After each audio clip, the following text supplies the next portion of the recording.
Welcome to the instructions video for the Safety Stock Statistical Interactive Calculator.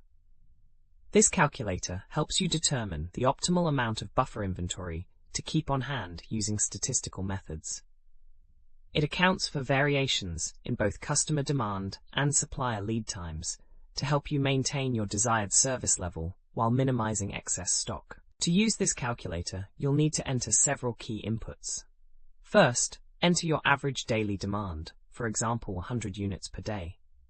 Next, input the standard deviation of demand, which measures how much your daily demand varies. Let's use 15 units. Then enter your average lead time in days, such as 7 days. Include the standard deviation of lead time to account for supplier variability. We'll enter 1 day. Finally, select your desired service level, which determines the Z-score used in the calculation. A 95% service level uses a Z-score of approximately 1.65. The calculator combines these inputs using the statistical safety stock formula to give you the recommended safety stock quantity needed to achieve your target service level. We have thousands of other free engineering calculators on our website. Head over and check them out.